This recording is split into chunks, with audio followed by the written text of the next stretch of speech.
Happy Monday, everyone.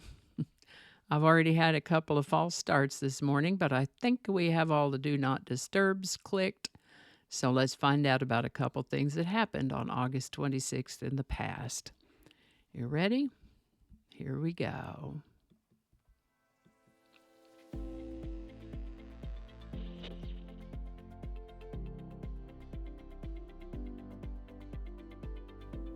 Hi there, and welcome to This Day in History for August 26th. August 26th is the 238th day of the year in the Gregorian calendar, 239th in leap years, with 127 days remaining to the end of the year. Today's word is rabble-rouser. Rabble-rouser is a noun. A rabble-rouser is a troublemaker who arouses the emotions of a disorderly crowd. One who says, writes, or does things that makes crowds of people excited or angry, usually intentionally, in order to make them act in a particular way. These days, a rabble-rouser is one who stirs up the masses of the people as to hatred or violence. This comes from the idea that one of the definitions for rabble is a disorganized or disorderly crowd of people. So, a rabble-rouser would be one who goes and stirs that lot up and makes them even more disorganized and disorderly, as in the protest turned chaotic when a rabble-rouser incited the crowd to break through the barricades, or the rabble-rouser attracted a loyal following who loved his bold, confrontational style. Interestingly, one of the original definitions of rabble is pack of animals. That sounds accurate, though. First known use of the term rabble-rouser is in the 1800s. Rabble-rouser.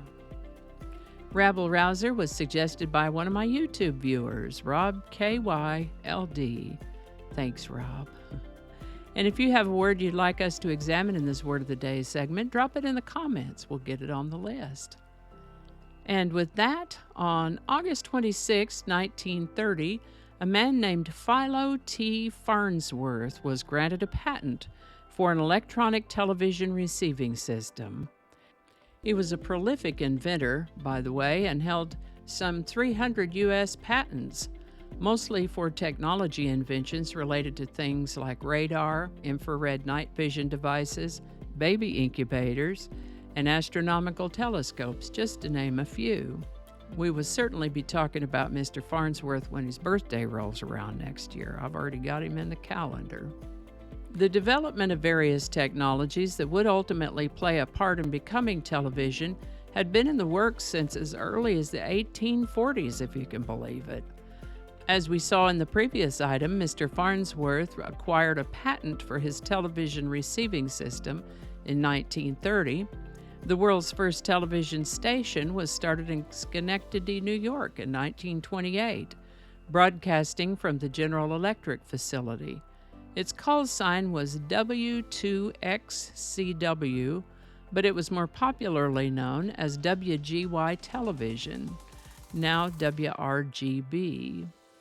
In April of 1939, the New York World's Fair opened. Based on a theme of the world of tomorrow, countries from around the world participated. Over 45 million viewers attended this World's Fair over its 2-year season. Lots of different kinds of interesting exhibits, and at the time, futuristic products were exhibited at this World's Fair.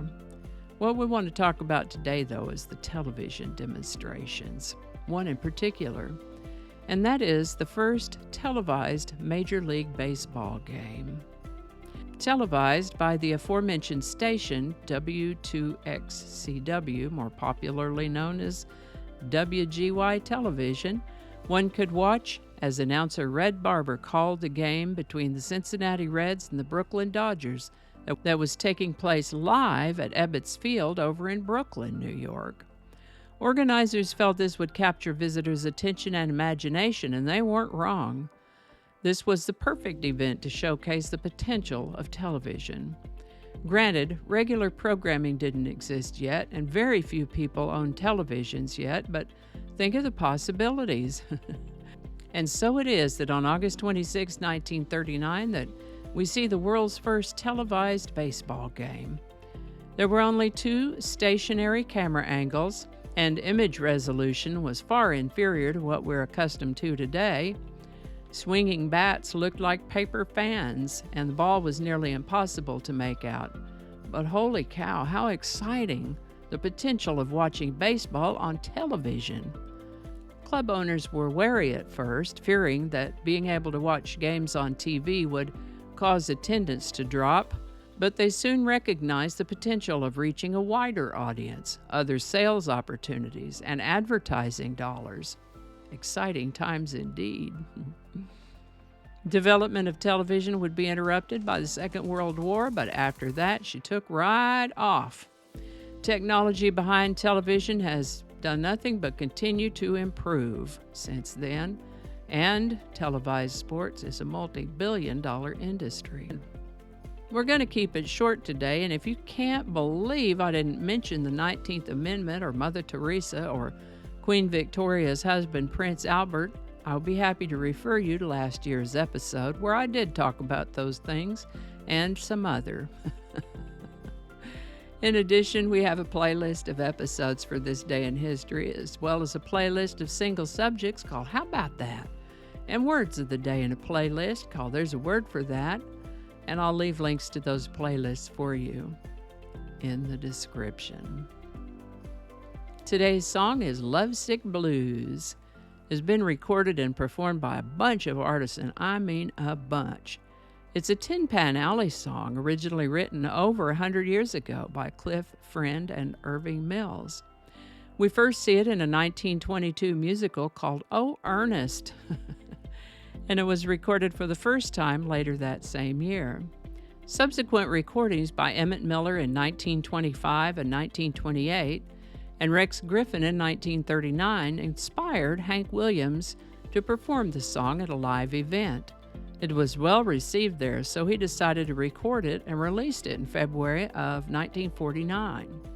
Hank must have added some lyrics because he's now also listed as one of the lyricists for the Lovesick Blues. That 1949 recording was a big hit, an overnight success, such that it was named the top country and western record of the year. It was certainly the biggest hit of Hank Williams' career. Lovesick Blues has been covered by many other artists. Buddy Holly's group, The Crickets, did a version, as have Sonny James, Glenn Campbell, George Strait, Little Richard, and Patsy Cline, to name a few. Patsy Cline, mercy, gives me goosebumps. Lovesick Blues. I've included links to Hank Williams and Patsy Cline's versions in the description. Alrighty, we got through it. I'm glad it wasn't live. I made so many mistakes. Whenever I think of Lovesick Blues by Hank Williams, I remember hearing my daddy sing along with it, yodels and all, whenever he'd hear it on the radio. Lovesick Blues. As we saw in the previous item, Mr. Farn, but it was more popular now. Just read them in the order that they fall on the page. How about that? We're going to keep it short today. Alrighty, we're going to ease on into the outro there. Y'all have a nice day. Alrighty, we're going to ease on into the outro now. Y'all have a great day and a wonderful week, and I'll see you tomorrow. And I think that's going to do it for us today. Thank you so much for watching. Consider subscribing if you haven't already. Feel free to share this video with a link in your email, messaging, or social media.